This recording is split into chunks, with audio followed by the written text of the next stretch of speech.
Hello, and welcome back to my channel. Is the Mercedes GLS a good car? With more and more people driving around in high-riding 4 multiplied by 4s, it's becoming increasingly difficult to look down one's nose at the general public from the back of large luxury saloons. The Mercedes GLS solves this first-world problem. It's gigantic in every way, and it's essentially the Mercedes S-Class of SUVs. It's a bit like a Gucci handbag compared with a Gucci purse. Both are very posh and very expensive, but one is a bit bigger and more practical than the other. But just how gigantic is it? Well, the GLS is longer than a BMW X7, though it's about the same as a full-size Range Rover. You also won't mistake it for either of those, because it has a Mercedes badge the size of a dinner plate on its grille. Now even larger courtesy of an update in 2023, between LED headlights and above large air intakes. At the side are huge alloy wheel options up to 23 inches, box wheel arches, and illuminated running boards, while at the back you'll find a roof spoiler at the top and LED rear lights. It's all very big and imposing, but there's not a huge amount of difference compared with pre-update models. What's more, our test car had gaps between some panels and a boot that was misaligned, as well as condensation in the headlights. Annoying in a family hatchback, disappointing in a luxury SUV. Group test: Mercedes GLS v Tesla Model X v BMW X7. Subtle updates inside don't change the fact that the GLS has a more visually engaging interior design than a BMW X7 or Audi Q7. For starters, it has a huge one-piece screen for the instruments and infotainment flanked by 2 massive air vents. Below that sit 4 further squared vents set into wood or metal trim. It's not all good news, though. Some of the car's switches feel too flimsy for a car at this price level, and there are some cheaper feeling plastics at the bottom of the dashboard and doors. A Range Rover feels much more posh inside. Still, Mercedes-Maybach's infotainment system is one of the best on sale, and the introduction of the latest version only cements its place atop the podium.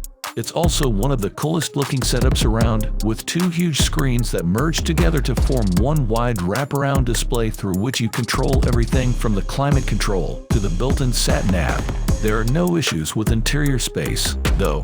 The Mercedes GLS is a proper 7-seater, meaning 2 adults will be comfortable in all 3 rows, and even 3 sat side by side in the middle row won't complain too much, though an X7 is roomier with 7 on board. The glass boot is massive, too, whichever configuration you have it in. Even with all 7 seats in place, there's more space than a Mercedes A-Class, and in 5-seat mode it has more than an X7 or Range Rover. You can choose between a petrol or a diesel engine with the standard GLS, while the high-end Mercedes-Maybach and AMG versions feature high-powered petrol engines. It's a shame there's no plug-in hybrid version for company car buyers. Regardless, both engines offer punchy power that comes in handy for sprinting down motorway slip roads to join traffic. And once the GLS is at a cruise, it proves extremely quiet and comfortable for the most part, though the air suspension can feel like it's almost skipping over bumps from time to time. On country roads, the X7 is a more agile SUV, but there isn't much in it, and nobody is buying these cars for the way they go around corners. No, you'll be more likely to see the GLS creeping around town, where its light steering, standard 360-degree cameras, and parking aids make it easier to maneuver than you might think.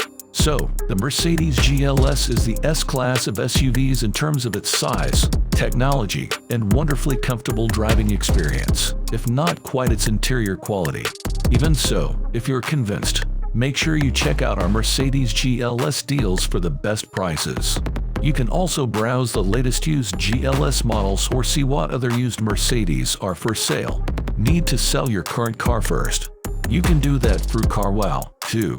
When a car is referred to as the S-Class of SUVs, you know it ain't gonna be cheap, and that's certainly true of the Mercedes GLS. Prices start at around £108,000 for the regular model, but if you go for the truly opulent Maybach version, you're looking at £180,000 plus. Performance-focused AMG models split the difference at around £150,000. Ignoring the AMG and Maybach, the GLS is fairly well priced compared with a Range Rover. Both start at just over 100,000 pounds, though it's fair to say the Range Rover feels more posh for the money. However, the 2023 update for the GLS has seen its price increase comfortably above the BMW X7, which starts at just under 90,000 pounds, while the Volvo XC90 is a bargain at 60,000 pounds. Though considerably less fancy, the Mercedes GLS is impressively comfortable on the motorway, but a BMW X7 is more fun in corners. In town, comfort is one of the GLS's key selling points, so we're pleased to report that it is indeed a comfy beast. But beast is the operative word, because it feels very big on the road. An X7 shrinks around you a bit more, but the standard fit 360-degree camera system is excellent and makes maneuvering in a tight spot much easier. Even without the cameras, the large windows and big door mirrors mean all-round visibility is great. However, while the air suspension is generally comfortable and gives the car a luxurious feeling, there's the occasional side-to-side rocking sensation if you hit a bump with one wheel, which is odd. It's a minor blemish, but a bit of a shame given the price and luxury image. On the motorway, the GLS is much happier, though. Here, its size is less of an issue, and you can sit back, relax, and enjoy the drive. This is where it feels closest to the luxury smoothness of an S-Class, though there is a bit of wind and road noise. Well, that's all today.